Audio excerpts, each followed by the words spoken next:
Hello friends, मैं हूं Pankaj Panjwani and आज हम जेंगो के एमसीक्यू का पार्ट 2 देखेंगे। इससे पहले पार्ट 1 को मैं कवर कर चुका हूं, उसमें हमने 20 क्वेश्चंस को लिया था एंड आज भी मैंने 20 प्लस क्वेश्चंस को लिया है। तो चलिए शुरू करते हैं। अगर आप जेंगो में न्यू हैं, आपने जेंगो अभी शुरू किया है, तो पहले आप मेरे जो जेंगो के बेसिक ट्यूटोरियल्स है वो देख सकते हैं, प्लेलिस्ट आपको मिल जाएगी एंड जेंगो का एमसीक्यू पार्ट 1 देख लें एंड उसके बाद आज के वीडियो में हम देखते हैं कौन कौन से क्वेश्चंस हैं। तो थोड़ा सा मैंने यहाँ पे चेंजेस किए हैं। पहले मैंने क्या किया था कि क्वेश्चन के बाद जो आंसर था उसको यहीं नीचे डिस्प्ले कर दिया था, तो अब मैंने थोड़ा नीचे स्पेस देने के बाद उसको डिस्प्ले किया है। तो इससे क्या होगा कि पहले आप खुद से ट्राई करेंगे एंड उसके बाद हम नीचे आंसर को देखेंगे। ओके, तो पहला क्वेश्चन है, हु डेवलप्ड जेंगो? जेंगो को किसने डेवलप किया था? तो यहाँ पे ऑप्शन है गुडो वॉन रोसम। तो गुडो वॉन रोसम भी एक डेवलपर हैं, लेकिन गुडो वॉन रोसम ने डेवलप किया है पाइथन लैंग्वेज को। ठीक है, तो कंफ्यूज करने के लिए इस तरीके के ऑप्शंस दिए रहते हैं। तो आप सोचेंगे पाइथन डेवलपमेंट की यहाँ बात हो रही है, बट यहाँ पे हम जेंगो की बात कर रहे हैं स्पेशली। तो गुडो वॉन रोसम जो है डेवलपर हैं पाइथन के, तो ये आंसर गलत है। जेंगो रीनहार्ट।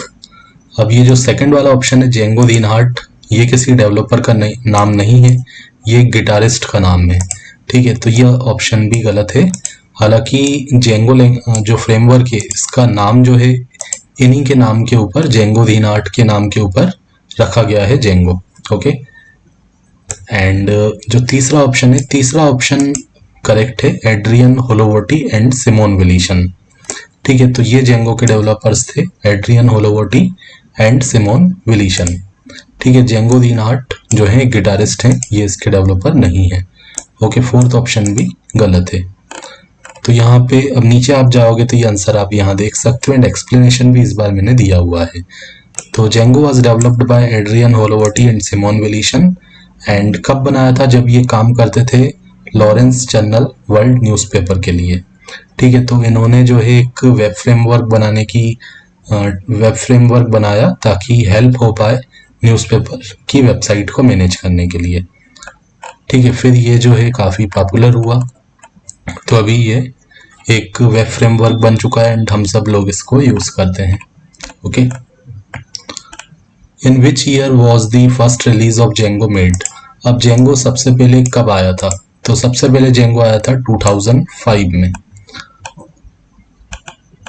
ठीक है, ये तो ईयर है, ईयर तो आपको याद रखना पड़ेगा, यहाँ कोई लॉजिक नहीं है। ओके, 2005 में आया था। The first release of Django was made in 2005 under the licence of BSD। ठीक है, तो ये BSD लाइसेंस इसके लिए दिया गया था एंड ये ओपन सोर्स था। ठीक है, BSD मतलब बर्कले सॉफ्टवेयर डिस्ट्रीब्यूशन। ठीक है, जो फ्री सॉफ्टवेयर्स होते हैं उसके लिए BSD एक लाइसेंस होता है। Okay, which programming language is Django primarily built with? अब जेंगो जो है किस पे बना हुआ है? ठीक है, जेंगो फ्रेमवर्क को कौन सी टेक्नोलॉजी के, कौन सी प्रोग्रामिंग लैंग्वेज का यूज करके बनाया है? तो जेंगो को बनाया गया है पाइथन से। ठीक है, जो प्राइमरीली लैंग्वेज इसमें यूज की गई है डेवलपमेंट के लिए वो है पाइथन। तो जेंगो पाइथन के लिए होता है एंड पाइथन पे ही बना हुआ भी है। पाइथन के फीचर्स इसमें यूज किए गए हैं। तो यहाँ पे ऑप्शन दिया हुआ है, आंसर हमारा सही था, Python. Django is primarily built with Python programming language. It leverages the features and capabilities of Python. तो इस्तेमाल किए हैं इसमें फीचर्स और कैपेबिलिटीज पाइथन के, ताकि इसको robust and scalable web development framework बनाया जा सके। Robust means powerful. Okay, scalable कितना भी इसको आगे बढ़ाया जा सके। What is the main use of Django? अब जेंगो किसके लिए यूज होता है? मशीन लर्निंग के लिए, वेब डेवलपमेंट के लिए, मोबाइल ऐप के लिए या डेटा एनालिसिस के लिए? तो जेंगो एक वेब डेवलपमेंट फ्रेमवर्क है, सबसे ज़्यादा ये यूज होता है वेब डेवलपमेंट के लिए। ओके, मोबाइल, डेटा, मशीन के लिए ये मतलब मेनली हम इसको नहीं बोल सकते हैं, सबसे ज़्यादा इसको मतलब वेब डेवलपमेंट के अकॉर्डिंग बनाया गया है। ओके, तो ये आंसर दिया है वेब डेवलपमेंट। एंड इसमें काफ़ी सारे फीचर्स दिए गए हैं, यूआरएल राउटिंग दिया हुआ है, ठीक है। यूआरएल तो किस में होता है, वेब में ही होता है ना। टेम्पलेट रेंडरिंग दिया हुआ है जो प्रेजेंटेशन के काम में आता है, जिसमें हम यूजर इंटरफेस बनाते हैं टेम्पलेट के अंदर। डेटाबेस एब्स्ट्रैक्शन दिया हुआ है, मतलब डेटाबेस में आपको इसमें हमें रो एसक्यूएल का यूज़ नहीं करना पड़ता, हमें ओआरएम का जो है ऑप्शन दिया हुआ है। ओआरएम फीचर को हम यूज़ करके काफ़ी इजीली हमारी क्वेरीज को यूज़ कर सकते हैं, डेटाबेस से इंटरेक्ट कर सकते हैं। Okay, what is the default database used by Django. Django में जो डिफॉल्ट डेटाबेस हमें मिलता है वो होता है एसक्यूएलाइट। इसको आप देख भी सकते हैं settings.py में। अगर मैं प्रोजेक्ट ओपन कर लूँ, ये हमारा वही वाला प्रोजेक्ट है जो पिछले वीडियो लेक्चर में हमने देखा था, ग्रोसरी शॉप वाला। इसके ट्यूटोरियल भी आपको मेरे चैनल पे मिल जाएंगे। तो settings.py में आप देख सकते हैं, यहाँ पे आपको दिख जाएगा कि जो पहले से बिल्ट इन डेटाबेस यहाँ पे होता है वो होता है SQLite 3, ठीक है। आप चाहें तो यहाँ पे चेंज भी कर सकते हैं, लेकिन बाय डिफॉल्ट जो आपको मिलता है वो SQLite 3 मिलता है। ओके, आपको अगर चेंज करना है तो यहाँ पे ये ऑप्शन भी, एक लिंक भी दिया हुआ है। अगर आप यहाँ पे जाएंगे, लिंक हालांकि यहाँ पे दिख नहीं रहा, ठीक है, लिंक भी दिया होता है, यहाँ पे नहीं दिया हुआ है हालांकि, हाँ ये दिया हुआ है। ओके, यहाँ पे अगर क्लिक करेंगे हम, कंट्रोल के साथ में इसको क्लिक करता हूँ तो यहाँ पे एक वेबसाइट ओपन हो जाएगी, जेंगो की जो ऑफिशियल वेबसाइट है। अब यहाँ पे आप देखो, अब बाय डिफॉल्ट हमें ये दिया जाता है SQLite के लिए। अगर आपको चेंज करना है, जैसे PostgreSQL यूज करना है, तो आप इस तरीके से अपना कोड चेंज कर लेंगे, इसकी जगह आप ये लिख देंगे, ठीक है। एंड अगर MySQL के लिए यूज करना है तो आप यहाँ पे PostgreSQL की जगह MySQL यूज कर लेंगे। एंड जो पोर्ट नंबर होता है MySQL का वो बता देंगे। जो भी आपका पासवर्ड होता है, जैसे MySQL के लिए यूज़र बाय डिफ़ॉल्ट रूट होता है, पासवर्ड बाय डिफ़ॉल्ट कुछ नहीं होता है, और 3306 आई थिंक MySQL के लिए पोर्ट हम यूज़ करते हैं। तो SQLite, Oracle, इन सब के साथ हम जेंगो को यूज़ कर सकते हैं अपनी रिक्वायरमेंट के अकॉर्डिंग। बट बाय डिफ़ॉल्ट हमें जो दिया जाता है इसमें SQLite का कॉन्फ़िगरेशन दिया जाता है। ओके, SQLite जो होता है लाइट वेट होता है, लाइट वेट डेटाबेस होता है, तो इसीलिए हमें इसको यहाँ पे दिया गया है, ठीक है। हमें अलग से ज़्यादा कुछ इसमें इंस्टॉल भी नहीं करना पड़ता, इसमें ये इनबिल्ड होता है। बस आपने जेंगो इंस्टॉल किया है तो आप इसको यूज़ कर सकते हो। Okay, which Django component handle the request response cycle. अब इसमें से कौन सा कंपोनेंट रिक्वेस्ट रिस्पॉन्स को हैंडल करता है, टेम्पलेट, व्यू, मॉडल्स, फॉर्म्स। तो इसमें से जो आंसर है वो है व्यूज़, ठीक है। हम जब भी कोई रिक्वेस्ट करते हैं, जैसे हमने कोई URL हिट किया या फिर हमने कोई फॉर्म भर के सबमिट किया, तो हमारी जो रिक्वेस्ट है वो व्यू, उसका रिस्पॉन्डिंग व्यू के पास जाएगी, जो भी हमने URL राउटिंग में दिया होगा, तो वहाँ पे ये जाएगा, हमारा जो भी डेटा है यहाँ पे जाएगा। फिर या तो वो डेटा डेटाबेस में स्टोर होगा, या तो उसके अकॉर्डिंग कुछ डेटा डेटाबेस से रिट्रीव होगा, एंड बदले में यूज़र को रिस्पॉन्स रेंडर करवा दिया जाएगा किसी टेम्पलेट पे, ठीक है। तो रिक्वेस्ट रिस्पॉन्स का जो वर्क है वो व्यूज़ का है, ठीक है। तो यहाँ पे सबसे सही आंसर जो है ये व्यूज़ है। In Django views are responsible for handling request response cycle, ठीक है। व्यूज़ के अंदर आप रिक्वेस्ट रिसीव करते हो, they receive request from users, perform necessary processing और retrieve data from models. Models के साथ कम्युनिकेशन होता है, या तो डेटा इंसर्ट होगा, अपडेट, डिलीट, मतलब जो भी CRUD ऑपरेशन परफॉर्म होना होगा वो होगा, एंड बदले में आपको रिस्पॉन्स रिटर्न मिलेगा। What is the purpose of Django template language.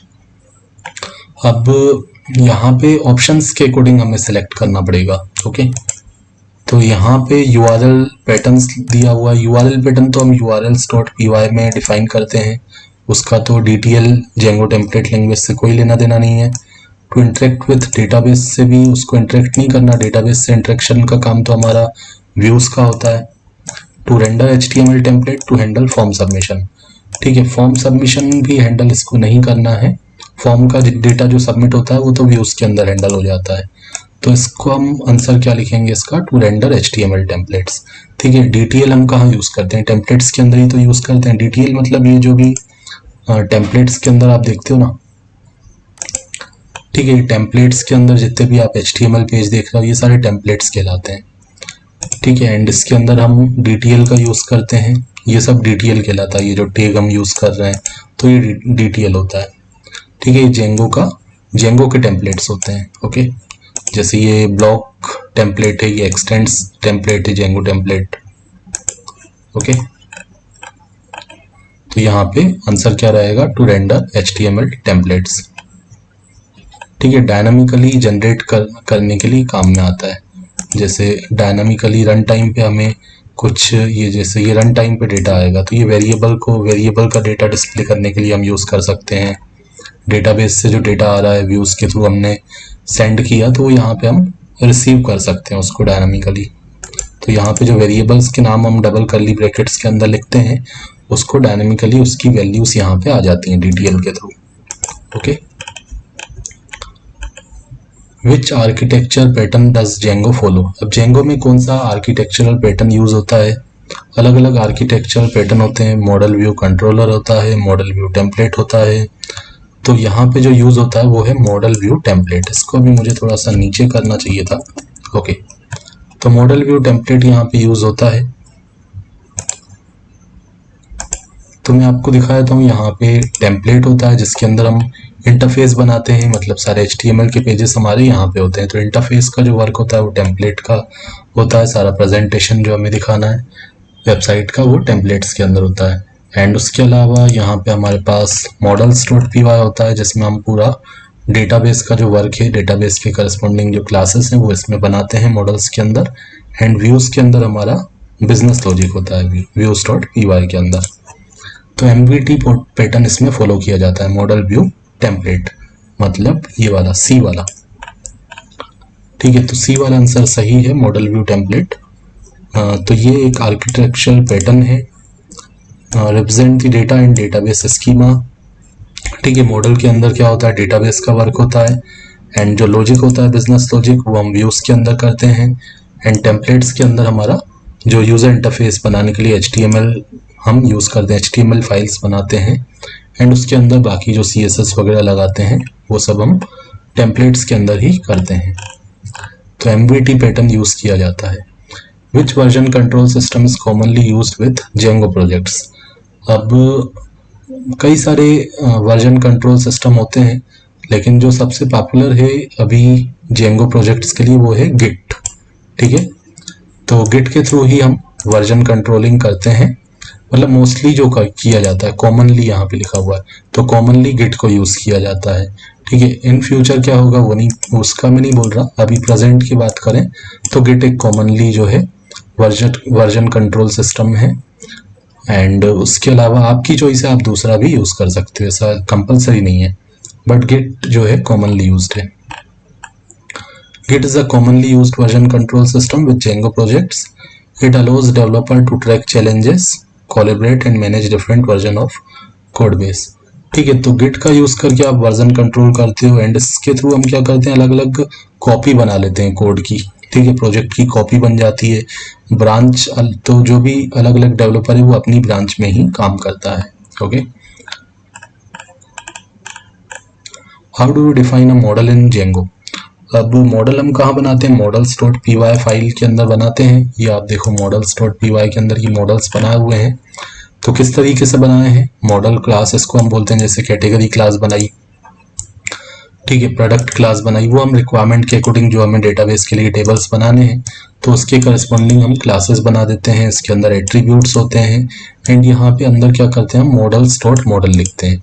यहाँ ये हम क्या कर रहे हैं, इनहेरिटेंस कर रहे हैं। पाइथन में हम इस तरीके से इनहेरिटेंस करते हैं, तो पाइथन का ही कोड है ये।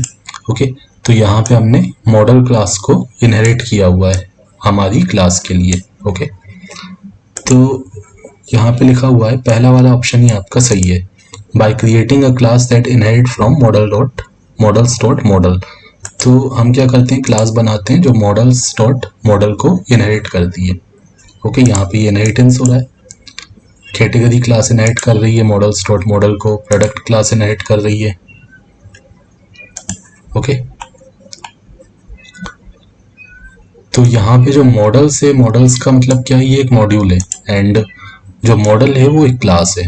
ओके, तो बाकी सारे आंसर जो हैं गलत हैं, आगे हमें देखने की जरूरत नहीं है, पहला ही आंसर हमारा सही है।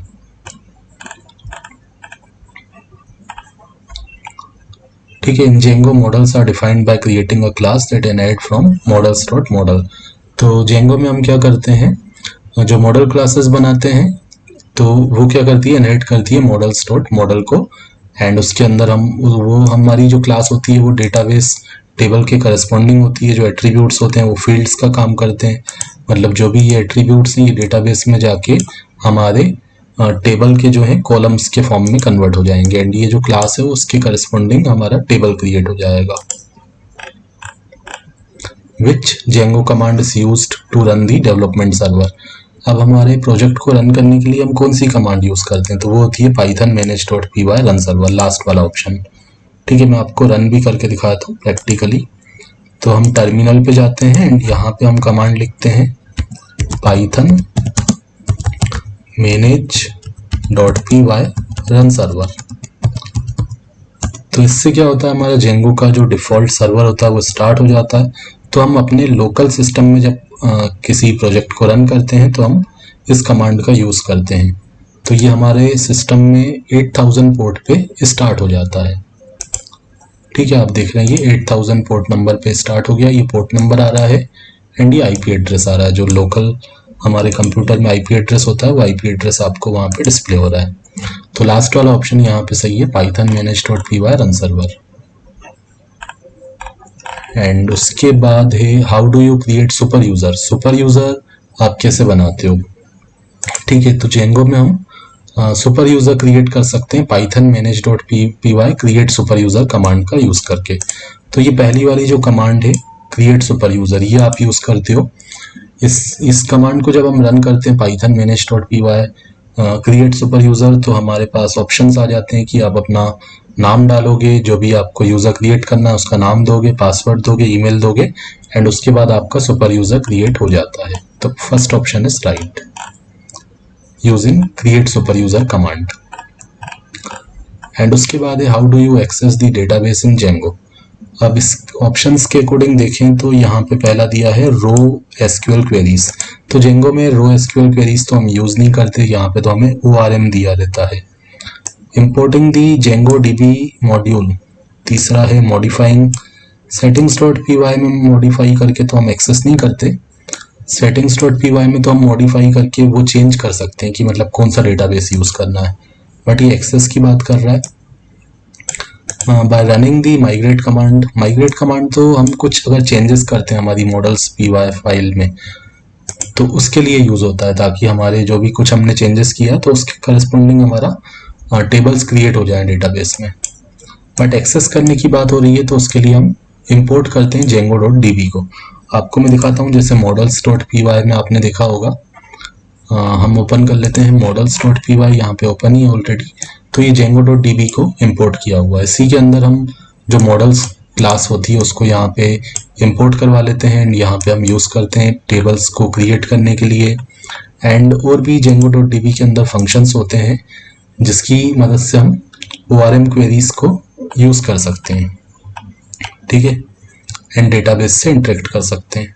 ओके, तो वही यहाँ पे डिस्क्रिप्शन में दिया हुआ है एंड ये आंसर सही है, जेंगो.db by importing the Django.db module. What is the purpose of Django HTTP response? अब HTTP response का क्या पर्पस होता है? To handle form submission, to manage database migration, से तो इसका कोई काम नहीं है। To create HTTP response, तो ये जो C वाला ऑप्शन है वो सही है। B में दिया है to define structure of HTML template, तो HTML टेम्पलेट का स्ट्रक्चर हम इससे नहीं बनाते हैं। ठीक है, स्ट्रक्चर तो हम टेम्पलेट्स के अंदर जाके डायरेक्ट बनाते हैं टेम्पलेट HTML फाइल में। ओके, तो ये ऑप्शन सही है, टू क्रिएट HTTP रिस्पॉन्स, ये सबसे बेटर यहाँ पे आंसर है। तो इसको मैं एग्जांपल से आपको समझाता हूँ। हाँ, ये मैं आपको दिखा पाऊंगा views.py के अंदर। तो यहाँ पे आप देखो HTTP रिस्पॉन्स को इंपोर्ट करवाया हुआ है एंड इसको मैं कहीं पे यूज़ करके आपको दिखा देता हूँ। जैसे ये अबाउट वाला फंक्शन है, तो अबाउट वाला फंक्शन क्या कर रहा है, रेंडर कर रहा है अबाउट वाले पेज को, about.html को। अब यहाँ पे मैं http रिस्पॉन्स यूज करके दिखाता हूँ आपको। तो मैंने इसको कमेंट कर दिया अबाउट को, ये जो लाइन है इसको मैंने कमेंट कर दिया। अभी मैं रेंडर करवा रहा हूँ एक HTML पेज को, तो इसको मैं कमेंट कैसे करूँगा, कंट्रोल/ लगा देता हूँ, तो ये कमेंट हो गया। अब मैं यहाँ पे http रिस्पॉन्स का यूज कर लेता हूँ, एंड जो रिस्पॉन्स मुझे मिलेगा उसको मैं रिसीव कर लेता हूँ एक वेरिएबल में। तो मैंने यहाँ पे http रिस्पॉन्स को यूज कर लिया, तो ये एक क्लास है। एंड जो भी मुझे रिस्पॉन्स देना है, जैसे मैं क्या करता हूँ, अब रिस्पॉन्स अलग अलग तरीके का होता है। आप कोई प्लेन टेक्स्ट को रिस्पॉन्स करना चाहते हो, या फिर आप कोई HTML कंटेंट को रिस्पॉन्स करना चाहते हो, ठीक है, आप कोई जेसन रिस्पॉन्स करना चाहते हो, तो कुछ भी हो सकता है। तो मैं यहाँ पे क्या करता हूँ, एक HTML रिस्पॉन्स कर लेता हूँ। तो मैंने एक हेडिंग टैग यूज कर लिया h2, एंड यहाँ पे मैंने कुछ लिख लिया, मैंने लिखा हेलो। ओके, तो अब ये पेज हमारा यहाँ पे रेंडर नहीं होगा, हमारा HTTP रिस्पॉन्स यहाँ पे रेंडर होगा। तो हम क्या करते हैं, HTTP रिस्पॉन्स से रिस्पॉन्स क्रिएट करते हैं एंड उसको रिटर्न करते हैं। तो यहाँ रिटर्न भी करना पड़ेगा मुझे, रिटर्न जो भी मेरा रिस्पॉन्स वेरिएबल था उसको मैंने रिटर्न करवा दिया। तो अब मैं जाता हूँ यहाँ पे एंड इसको रिफ्रेश करता हूँ, तो ये हेलो आ गया। ओके, तो इस तरीके से पूरा आप यहाँ पे जो अलग अलग तरीके के रिस्पॉन्स होते हैं वो आप रिटर्न करवा सकते हो। ठीक है, आपको कोई हेडर्स रिटर्न करवाने हैं, आपको कोई अगर जेसन रिटर्न करवाना है, तो वो सारी चीज़ें यहाँ पे पॉसिबल हैं। तो इसको वापस कोड को जैसा पहले था वैसा कर देते हैं, अंडू कर देते हैं Ctrl+Z के थ्रू। ओके, रिफ्रेश किया तो ये वापस जैसा पहले था वैसा हो गया। तो ये आपको समझ में आया होगा एग्जाम्पल के थ्रू। तो create HTTP response and send back to the client. तो हमने रिस्पॉन्स क्रिएट किया एंड वापस क्लाइंट को भेज दिया। ठीक है, क्लाइंट ने रिक्वेस्ट की तो करस्पॉन्डिंग फंक्शन के पास गया, एंड फंक्शन ने क्या किया, रिक्वेस्ट जो थी उसको रिसीव किया, एंड यहाँ पे हमने HTTP रिस्पॉन्स जनरेट किया, जैसा भी हमें सेंड करना है वैसा, एंड उसको रिटर्न करवा दिया। तो वापस वो ब्राउज़र पे गया क्लाइंट के पास, तो ब्राउज़र का काम है उसको यहाँ पे डिस्प्ले कर देना। HTML था तो उसको डिस्प्ले कर दिया। कोई टेक्स्ट भी हम डाल सकते, जरूरी नहीं है कि टैग ही यूज़ करना है। ठीक है, तो ये वाला ऑप्शन सही है, सी वाला। ठीक है, यहाँ पे आप रीड भी कर सकते हो, ये लिखा हुआ है। कुछ स्टेटस कोड भी आप एज अ रिस्पॉन्स कर सकते हो, जैसे अलग अलग कोड होते हैं 404 200। ठीक है, तो कोड भी, हेडर्स भी, एंड और कुछ भी हो सकता है, काफ़ी सारी चीज़ें होती हैं। How do you pass data from a view to a template in Django. अब यहाँ बोला है कि आप कैसे टेम्पलेट के अंदर डेटा पास करते हो व्यू की मदद से। तो यहाँ पे जैसे हमारा ये व्यू है, ये एक फंक्शन है, तो जो तीसरा पैरामीटर होता है, ये पहले पैरामीटर में हम रिक्वेस्ट लिखते हैं, दूसरे में टेम्पलेट का नाम लिखते हैं, उसके बाद जो तीसरा पैरामीटर होता है वो हमारा कंटेक्स्ट होता है। ठीक है, जैसे ये हमारा एक डिक्शनरी के फॉर्म में हम पास करते हैं। ये एक डिक्शनरी हमने वेरिएबल बना दिया एंड उसको यहाँ पे पास कर दिया, फिर वो टेम्पलेट के अंदर हम रिसीव करेंगे। जैसे मैं आपको यहाँ करके दिखाता हूँ। सपोज मैंने कोई वेरिएबल बना लिया ए नाम का, उसके अंदर कुछ वैल्यू रख दी 10, एंड अब मैं यहाँ पे इसको पास कर देता हूँ। कैसे पास करूँगा, ये दो तरीके होते हैं। एक तो आप इस तरीके से डिक्शनरी बना के पास करते हो, और लोकल्स लिख के भी कर सकते हो। ठीक है, लोकल्स के थ्रू भी क्या होता है, जितने भी लोकल वेरिएबल होते हैं वो सारे आपके यहाँ पे पास हो जाते हैं। तो ये भी डिक्शनरी के फॉर्म में ही पास करता है, फिर उसको आप यूज़ भी कर सकते हो। तो अभी यहाँ पे तो मैंने यूज़ नहीं किया अबाउट पेज में। अगर मैं यूज़ करूँगा, ए नाम के वेरिएबल को मैं यहाँ पे यूज़ कर लेता हूँ अबाउट वाले HTML पेज में। तो मैंने ए वेरिएबल को पास कर लिया है, एंड यहाँ पे मैं उसको एक h2 टैग के अंदर यूज़ कर लेता हूँ। तो वेरिएबल को यहाँ पे प्रिंट करवाने के लिए आप क्या करते हो, डबल कर्ली ब्रैकेट्स के अंदर लिखते हो, डबल कर्ली ब्रेसेस आप यूज़ करते हो। तो ए की वैल्यू यहाँ पे क्या आ गई, 10 जो मैंने पास की थी। ठीक है, तो ये इसी को हम कंटेक्स्ट बोलते हैं, जो तीसरा पैरामीटर है कोमा के बाद। ठीक है, डिक्शनरी के फॉर्म में आप पास करते हो। ठीक है, डिक्शनरी जिसमें की और वैल्यू का पेयर होता है। और कहाँ पे हम पास करते हैं, रेंडर फंक्शन में। ये रेंडर फंक्शन है। Okay, return render. Okay, using the context parameter, तो तीसरा पैरामीटर जो होता है हमारा कंटेक्स्ट पैरामीटर होता है। यूजिंग द कंटेक्स्ट पैरामीटर, ये आप रीड कर सकते हैं, ये आंसर हमारा सही है। How do you retrieve all object from a model in Django. अब सारे मॉडल को, सारे ऑब्जेक्ट को गेट करना है, ठीक है, तो उसके लिए होता है objects dot all. Single record को गेट करना है तो ऑब्जेक्ट्स डॉट गेट होता है। एंड अगर ऑब्जेक्ट क्रिएट करना है, जैसे हमें कुछ डेटा सेव करवाना है, जैसे हम रजिस्ट्रेशन करवाते हैं, ठीक है, तो हम ऑब्जेक्ट्स डॉट क्रिएट का यूज करके डेटा को स्टोर करवाते हैं। ठीक है, हमें प्रोडक्ट टेबल के अंदर डेटा डालना है, कैटेगरी टेबल के अंदर डेटा डालना है, तो डेटा यूजर से लेने के बाद उसको हम क्रिएट फंक्शन की मदद से यहाँ पे सारा डेटा इसमें डाल देते हैं एंड सेव करवा लेते हैं। एंड ऑब्जेक्ट्स डॉट फिल्टर के थ्रू भी हम डेटा गेट करते हैं, बट इसमें हमें कंडीशन लगानी पड़ती है कि किसी कंडीशन के बेसिस पे हमारे पास डेटा आएगा। बट ऑब्जेक्ट्स डॉट ऑल से सारा डेटा आएगा, इसमें कोई कंडीशन आपको लगाने की जरूरत नहीं, सारा डेटा आपके पास, सारे रो सारे कॉलम रिटर्न हो जाएंगे। ठीक है, जैसे इसके एग्जाम्पल भी होंगे, ये आप देख रहे हैं फिल्टर इस तरीके से यूज किया, कुछ कंडीशन लगा के, बिना कंडीशन के भी लिख सकते हैं। एंड ये ऑल, इससे सारे रो सारे कॉलम्स हमें रिटर्न हो जाएंगे, कैटेगरी टेबल से सारे जो डेटा है वो रिसीव हो जाए। ओके, तो ये सी वाला आंसर सही है, ऑब्जेक्ट्स डॉट ऑल। उसके बाद है how do you create a new object in model. अब क्रिएट करने के लिए मैंने आपको ऊपर ही बताया ऑब्जेक्ट्स डॉट क्रिएट को हम यूज करते हैं। ठीक है, जैसे मैंने यहाँ पे क्रिएट किया होगा 8 कैटेगरी, तो मैंने ये सारा फॉर्म का डेटा गेट कर लिया एंड क्रिएट करने के लिए मैंने थोड़ा यहाँ पे तरीका ये, ओके देखिए, category dot objects dot create, तो क्रिएट फंक्शन का यूज करता हूँ मैं डेटा सेव करने के लिए, डेटा इंसर्ट करने के लिए। ठीक है, इंसर्ट करने के लिए हम क्रिएट का यूज करते हैं यहाँ पे। एंड उसके बाद देखते हैं how do you update an existing object in a model in Django. अब कोई ऑब्जेक्ट अगर पहले से एग्जिस्ट करता है, एग्जिस्ट की बात हो रही है यहाँ पे, पहले से है, उसको हमें क्या करना है, मॉडिफाई करना है, अपडेट करना है। तो क्रिएट का काम होता है सेव करवाना, इंसर्ट करना, ऑब्जेक्ट डॉट ऑल तो सारा डेटा गेट कर लेता है। बचा पहला और लास्ट ऑप्शन, यहाँ पे पहले और लास्ट दोनों में से कोई भी यूज कर सकते हो, वैसे पहला वाला तरीका ज़्यादा सही है। यहाँ बोला है ऑब्जेक्ट्स डॉट गेट, वैसे गेट से तो हम क्या करते हैं, डेटा गेट करते हैं, सिंगल रिकॉर्ड हम गेट करते हैं इससे, और फिल्टर से मल्टीपल रिकॉर्ड्स गेट कर सकते हैं। बट गेट और फिल्टर यहाँ पे दिया हुआ, उसके आगे लिखा हुआ है followed by modifying the object attributes. ठीक है, तो पहले हमें गेट करना पड़ेगा, जब भी हमें किसी को अपडेट करवाना होता है तो पहले हमें पता तो चले किसको अपडेट करवाना है, तो गेट के थ्रू ही तो हम उसको गेट करेंगे। हम बताएंगे कि जिसका रोल नंबर 5 है उसको गेट करो, फिर उसके बाद अपडेट करो, फिर सेव करो। ठीक है, तो गेट के थ्रू हम डेटा को गेट करेंगे, फिर उसको अपडेट करवाएंगे, या तो फिल्टर के थ्रू कर सकते हैं, बट फिल्टर के थ्रू करेंगे तो मल्टीपल रिकॉर्ड्स जब आपको करने हो, मल्टीपल रिकॉर्ड्स में जब अपडेशन करवाना है तो फिल्टर के थ्रू कर सकते हो। जब सिंगल रिकॉर्ड में करना है तो आप पहले गेट कर लोगे, फिर उसको अपडेट करवा दोगे। जैसे मैं आपको दिखाता हूँ, एड कैटेगरी हो गया और ये एडिट कैटेगरी।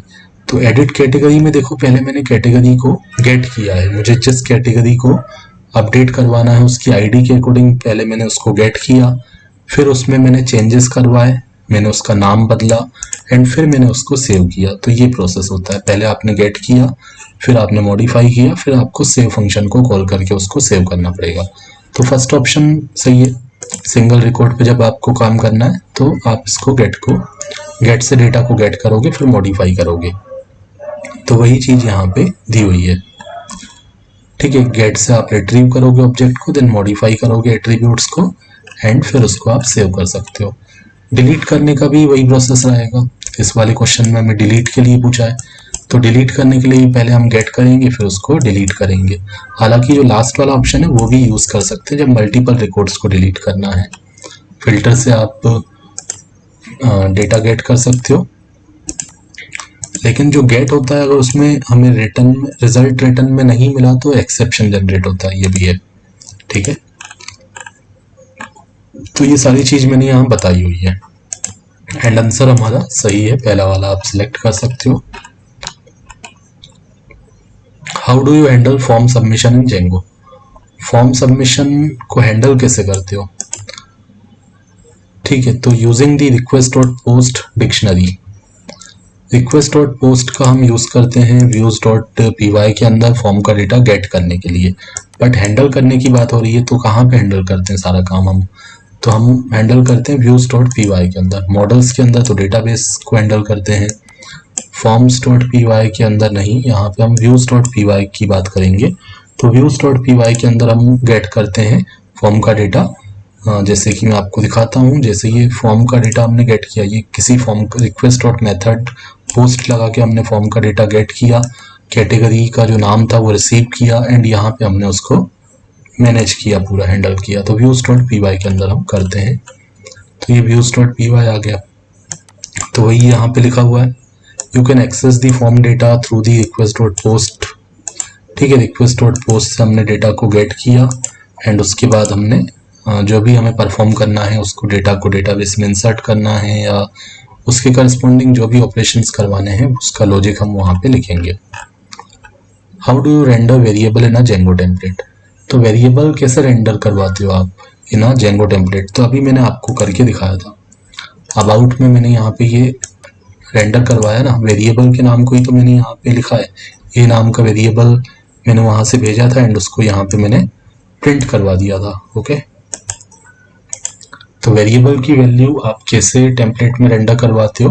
व्यूज के थ्रू हम भेजते हैं, तो टेम्पलेट के अंदर कैसे रेंडर करवाते हो? डबल कर्ली ब्रैकेट्स के अंदर बीच में हम वेरिएबल का नाम लिखते हैं। ओके, ये लिखा हुआ है यहाँ पे, in Django template variable are rendered using double curly braces. How do you iterate over a list? अब iterate over a list in Django template, जब हम पूरा का पूरा एक सिंगल वेरिएबल हमने भेजा। ठीक है, अभी मैंने आपको अबाउट फंक्शन में बताया था कि सिंगल वेरिएबल हमने भेजा था यहाँ पे, तो उसको तो डबल कर्ली ब्रैकेट्स में हमने डायरेक्ट डिस्प्ले कर दिया। बट अगर आपने क्या किया है, कोई लिस्ट भेजा है, तो उसको आप कैसे रेंडर करवाते हो? लूप के थ्रू। लिस्ट में तो मल्टीपल आइटम्स होते हैं, तो वहाँ पे हम लूप लगाते हैं। तो क्या होता है, जितने भी लिस्ट में आइटम होते हैं एक एक करके आइटम वेरिएबल के अंदर आपका जाते जाएगा। आइटम वेरिएबल के अंदर नाम, आइटम वेरिएबल की जगह नाम कुछ भी हो सकता है, आई भी हो सकता है, ए भी हो सकता है, बी भी हो सकता है। तो एक एक करके लिस्ट के अंदर जितना भी डेटा है, आइटम्स हैं, वो एक एक करके हमारे ये जो भी हमने यहाँ पे वेरिएबल का नाम दिया उसके अंदर जाते जाएगा, एंड फिर लूप के अंदर आप उसको रेंडर करवाते जाओगे। ठीक है, रेंडर करवाओ या जो भी वर्क करवाना है वो करवा सकते हो। कोई एग्जांपल हम देख लेते हैं, जैसे व्यू वाला कोई फंक्शन अगर मैं यूज़ करूँ, मैनेज ऑर्डर, मैनेज यूज़र में मिल जाएगा, manage order, manage user open कर लेता हूँ। तो यहाँ पे आप देखो, ये लिस्ट से हमें डेटा मिला है, तो इस तरीके से हमने, अब वहाँ पे आइटम लिखा था तो यहाँ पे यूज़र प्रोफाइल लिखा है, उससे डेटा हमें आई में मिलते जाएगा। जितने भी आइटम्स होते हैं लिस्ट के अंदर उतनी बार ये लूप चलता है, तो आइटम वन बाय वन हमारे लूप वेरिएबल में आते जाएगा, एंड उसको हम यूज़ करते जाएंगे। ओके, एंड लास्ट में हम लूप को एंड कर देंगे। ठीक है, तो 4 आइटम इन लिस्ट वाला जो आंसर है वो सही है। How do you include another template in with in a Django template? अब कैसे हम किसी दूसरे टेम्पलेट को इंक्लूड कर सकते हैं? ठीक है, एक टेम्पलेट को कैसे दूसरे टेम्पलेट में इंक्लूड कर सकते हैं? तो उसके लिए हम इंक्लूड को यूज़ करते हैं, इंक्लूड नाम का जो टैग होता है उसको यूज़ करते हैं। तो मैं आपको इसको दिखा सकता हूँ, जिससे ओके, जैसे अबाउट की बात करूँ तो अबाउट में देखो ये नेविगेशन को इंक्लूड किया हुआ है। ठीक है, नेविगेशन मैंने एक अलग पेज बनाया हुआ है जिसमें मैंने ये ऊपर का जो नेविगेशन है उस पार्ट को रखा हुआ है, एंड उसी को मैंने यहाँ पे इंक्लूड करवा दिया है। ठीक है, जैसे मैं आपको करके दिखाऊं, किसी में होम है, जैसे ये लॉगिन है, लॉगिन वाला पेज है, तो इसमें मैं चाहता हूँ कि लॉगिन पेज में मेरा अबाउट वाला पेज भी आ जाए, इंक्लूड हो जाए। तो कैसे मैं कर सकता हूँ? तो ये मैंने यहाँ पे इंक्लूड किया है नेविगेशन को, अब मैं इंक्लूड कर लेता हूँ इसी के नीचे अबाउट को। तो इसी को मैंने कॉपी करके यहाँ पे अबाउट डाल दिया।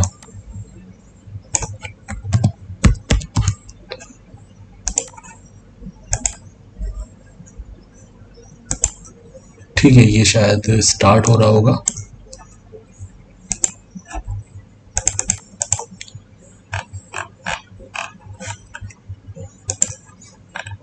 इंक्लूड अबाउट डॉट HTML मैंने सही लिखा है आई थिंक। यहाँ पे ये दोबारा से रन हो रहा होगा, एक बार इसको रिफ्रेश कर लेते हैं। तो मैंने किस में किया, सॉरी मैं अबाउट वाले पेज में चेंज कर दिया है। मैंने अबाउट में नहीं करना था, मुझे लॉगिन में करना था। तो यहाँ मैंने अबाउट के अंदर ही अबाउट को इंक्लूड कर दिया। तो मुझे तो करना था लॉगिन वाले पेज में, तो लॉगिन वाले पेज को ओपन कर लेता हूँ।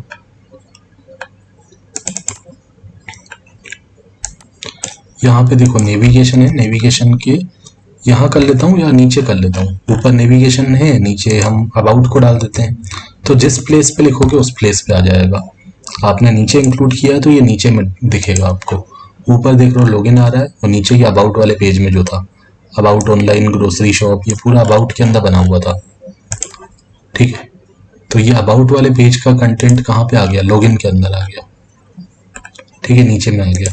जितनी बार इंक्लूड करोगे आप, अगर ये लाइन 2 बार लिख दोगे अबाउट पेज में जो भी है वो 2 बार आ जाएगा। ये 1 बार और ये उसी के नीचे 2 बार।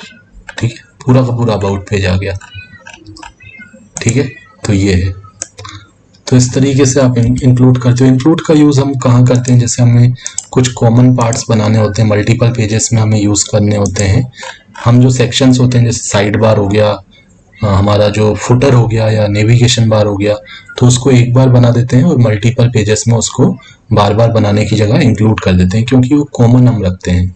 जैसे फुटर वाला पार्ट हम कॉमन रखते हैं, साइड बार जो होता है एडमिन के जितने ही पेजेस होते हैं उसमें साइड बार कॉमन रखते हैं। तो वहाँ पे हम साइड बार एक बार बना लेते हैं, उसको इंक्लूड करवाते रहते हैं बार बार।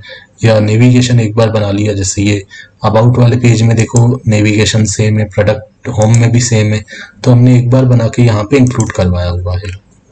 ठीक है, आप अगर देखो यहाँ पे ही मैंने नेविगेशन को इंक्लूड करवाया एंड यहाँ पे भी इंक्लूड करवाया।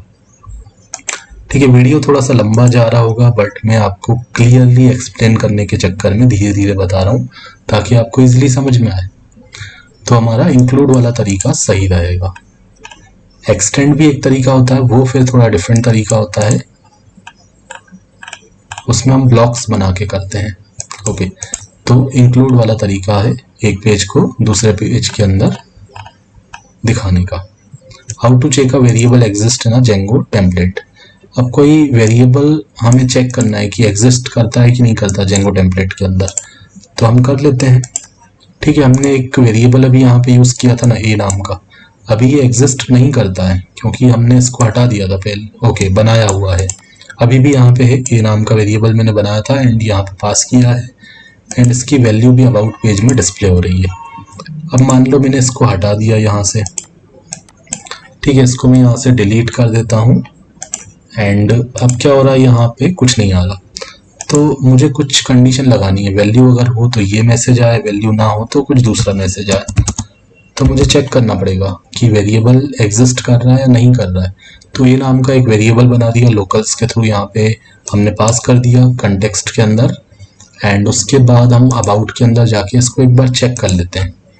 तो उसके लिए तरीका होता है, आप कर्ली ब्रैकेट लगाते हो, % लगाते हो एंड यहाँ पे इफ़ के थ्रू आप वेरिएबल का नाम लिख देते हो। मैंने चेक किया इफ़ ए, अगर ए नाम का वेरिएबल होगा तो हमारा ये वाला लाइन एग्जीक्यूट होना चाहिए, मतलब ए की वैल्यू डिस्प्ले कर दो। मैंने लिखा value of variable A is, तो ए की जो वैल्यू थी वो मैंने डिस्प्ले करवा दी एंड यहाँ पे मैं एल्स पार्ट लगा देता हूँ।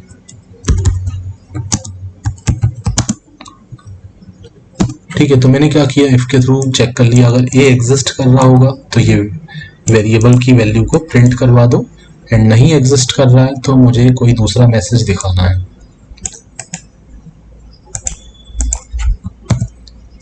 एंड लास्ट में मुझे इफ जो हमारा इफ स्टेटमेंट है उसको एंड करना पड़ेगा।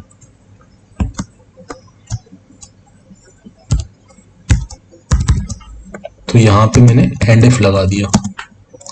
ठीक है, तो यहाँ पे सबसे पहले चेक करेगा अगर ए नाम का वेरिएबल एग्जिस्ट कर रहा है तो ये मैसेज आएगा वैल्यू ऑफ वेरिएबल, और जो भी उसकी वैल्यू होगी वो प्रिंट हो जाएगी। एंड नहीं एग्जिस्ट कर रहा होगा तो कंट्रोल एल्स पार्ट में जाएगा एंड यहाँ पे मैं दिखा दूंगा variable A does not exist,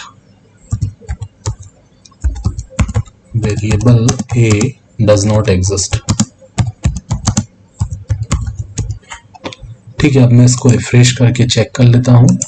तो अभी यहाँ पे वेरिएबल की वैल्यू आ रही है 10। क्यों आ रही है? क्योंकि ये तो अभी एग्जिस्ट करता है, हमने इसको बनाया हुआ है। लेकिन अगर मैं इसको यहाँ से हटा दूंगा, मतलब अभी वेरिएबल एग्जिस्ट नहीं करता है, तो हमारा एल्स वाला पार्ट एग्जीक्यूट होना चाहिए।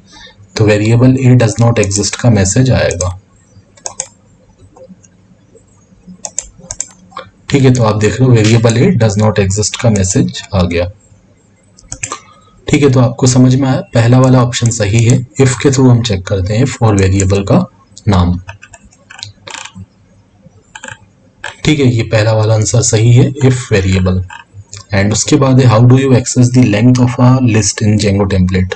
अब अगर मुझे लिस्ट का लेंथ गेट करना है जेंगो टेम्पलेट के अंदर, तो यहाँ तो अभी क्या हुआ था, मैंने एक सिंगल वेरिएबल पास किया था। अब इसकी जगह अगर मैं कोई लिस्ट पास कर दूं, सपोज मैंने एक लिस्ट वेरिएबल बना दिया, नाम लिस्ट की जगह कुछ भी रख सकता हूँ। तो इस तरीके से मैं इसमें वैल्यू पास करूंगा 10, 20, 30, 40, 50। तो इसमें 5 वैल्यूज है। तो ये लिस्ट को मैंने यहाँ पे पास कर दिया लोकल्स के थ्रू। ठीक है, जो भी हमारे वेरिएबल्स होते हैं वो लोकल्स के थ्रू पास हो जाते हैं एंड उसको हम टेम्पलेट में यहाँ पे यूज़ कर सकते हैं। तो मुझे क्या करना है, मुझे उसका लेंथ प्रिंट करवाना है। तो यहाँ पे मैं फिल्टर यूज़ कर लूँगा, लेंथ नाम का जो फिल्टर होता है उसको यूज़ कर लूँगा। तो इस बार मेरे पास लिस्ट है, तो मुझे उसका लेंथ चाहिए, तो मैंने लिस्ट लिखा एंड उसके बाद में ये बार सिंबल लगाऊंगा एंड मैं यहाँ पे लेंथ लिखूंगा। ये पहला वाला ऑप्शन सही है, लिस्ट, सेकंड वाला लिस्ट और लेंथ। ठीक है, लिस्ट की जगह नाम कुछ भी हो सकता है, बट मैंने लिस्ट नाम दिया है तो मैंने लिस्ट यूज कर लिया। ठीक है, तो ये 5 आ रहा है, लेंथ आ गई 5, क्योंकि उसमें 5 एलिमेंट है। अगर मैं यहाँ पे चेंज कर देता हूँ, मैंने 50 को हटा दिया तो अब 4 एलिमेंट है, तो यहाँ पे 40 आएगा, सॉरी 4 आएगा। ठीक है, ये 4 आ गया।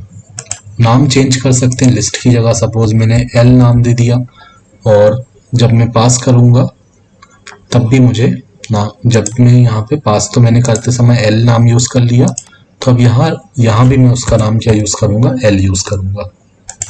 तो जो भी नाम होगा आपके लिस्ट वेरिएबल का, वही उसी नाम से आप उसकी लेंथ को चेक करोगे। तो ये हमारा एक फिल्टर है। ठीक है, बिल्ट इन फिल्टर बोलते हैं इसको, पहले से बने हुए हमें ये फिल्टर दिए हुए हैं। ठीक है, ओके, तो ये 4th वाला ऑप्शन सही है। यहाँ पे तो डॉट लगा हुआ है सेकंड में, डॉट नहीं, ये हमें बार का सिंबल यूज करना है। ठीक है, तो लास्ट वाला डी वाला ऑप्शन करेक्ट है। तो ये आपको ध्यान देना है, यहाँ पे डॉट लगा हुआ है, डॉट नहीं, जो बार वाला सिंबल है। कभी भी जो जेंगो में पहले से बिल्ट इन फिल्टर्स होते हैं उसको हम बार के बाद ही लिखते हैं। ठीक है, how do you include static file CSS JavaScript in Django template. अब स्टैटिक फाइल, स्टैटिक फोल्डर के अंदर जो हमारी फाइल्स होती हैं उसको यूज करने के लिए सबसे पहले तो हम क्या करते हैं, लोड करते हैं स्टैटिक को। ठीक है, तो ये होता है, तो लोड स्टैटिक का ऑप्शन भी यहाँ पे दिया हुआ है, बट इसको अच्छे से अगर देखा जाए क्वेश्चन को, तो इसमें स्पेशली बोला है कि CSS जावास्क्रिप्ट की जो फाइल्स होती हैं उसको कैसे आप इंक्लूड करोगे। तो लोड तो कर लिया, लोड करने के बाद आपको इस तरीके से इंक्लूड करना पड़ता है। जैसे CSS की फाइल होती है तो लिंक href इक्वल टू आप लिखते हो स्टैटिक, फिर जो भी आपकी स्टैटिक फाइल है उसका नाम आप देते हो। जैसे एग्जाम्पल में आपको मैं बताऊं, तो स्टैटिक के अंदर हमने CSS फोल्डर बनाया, उसके अंदर बहुत सारी स्टैटिक फाइल्स हैं। तो इसको जब मुझे यूज करना होगा, जैसे ये अबाउट के अंदर मैंने यूज किया होगा शायद, ये आप देख रहे हो, इस तरीके से सबसे पहले तो मैंने लोड करवा दिया एंड CSS फाइल को मुझे इंक्लूड करवाना था, तो मैंने link relation equal to style sheet href equal to ये पूरा लिखा स्टैटिक, एंड उसके बाद स्टैटिक के अंदर हमारा CSS फोल्डर है। अब जरूरी नहीं है कि फोल्डर आप बनाओ, आप डायरेक्ट भी रख सकते हो, तो जो भी उसकी लोकेशन हो। ठीक है, CSS फोल्डर के अंदर है तो CSS लिखोगे, कुछ और फोल्डर का नाम रखा है तो और फोल्डर का नाम लिखोगे, फिर उस फाइल का नाम लिखोगे। एंड जावास्क्रिप्ट की फाइल होती है तो आप क्या यूज करते हो, स्क्रिप्ट का यूज करते हो, एंड बाकी जो लिंक करवाने का तरीका होता है वो सेम होता है, वहां पे आप src यूज करते हो। तो ये लास्ट वाला ऑप्शन सही है। ठीक है, लोड तो करना पड़ता है बट CSS और उसको नाम बता के ही तो हम उसको इंक्लूड करेंगे। ओके, तो ये डी वाला आंसर सही है।